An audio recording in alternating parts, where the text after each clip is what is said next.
Saya Farhanudin Ervanra dari kelompok 3 akan menjelaskan kesimpulan dari praktek kali ini, yaitu pada model router kita bisa mendapatkan network melalui kabel maupun dari kabel, namun hanya bisa mencairkan melalui dari kabel saja jika kabel belum bisa. Tapi fungsi remote-nya berfungsi itu berarti kita bisa setting TP-Link ini sesuai kemauan kita, dan karena DHCP server dan membaca MAC-nya juga aktif, otomatis klien yang tersambung dengan TP-Link akan mendapatkan IP dari DHCP server, TP-Link, dan juga kita bisa melihat MAC address klien yang terhubung yaitu pada DHCP server list.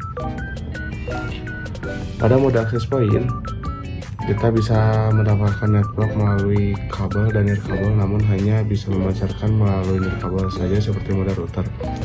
Namun pada mode access point fungsi remote-nya tidak aktif, itu berarti kita tidak bisa setting TP-Link-nya sesuai dengan kemauan kita dan bisa membaca MAC address-nya tidak aktif, itu berarti kita tidak bisa lihat MAC address klien yang tersambung ke TP-Link.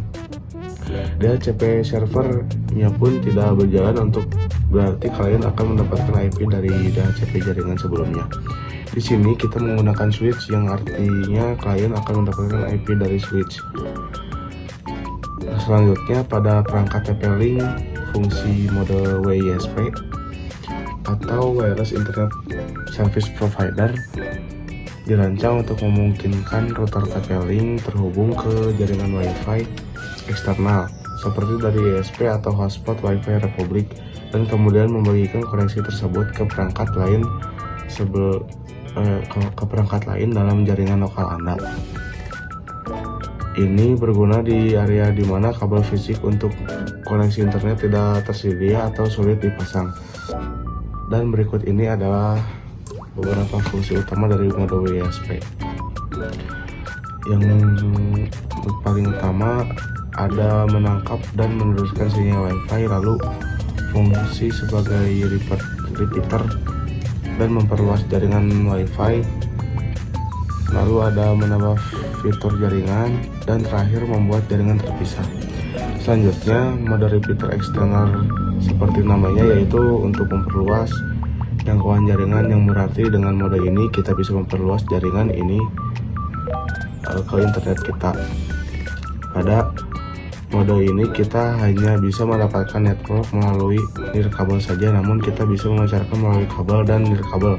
Lalu untuk fungsi remote, membaca MAC address dan DHCP tidak aktif, yang berarti kita tidak bisa setting TP-Link-nya. Tidak bisa lihat MAC address klien yang tersambung, dan juga klien akan mendapatkan IP dari switch.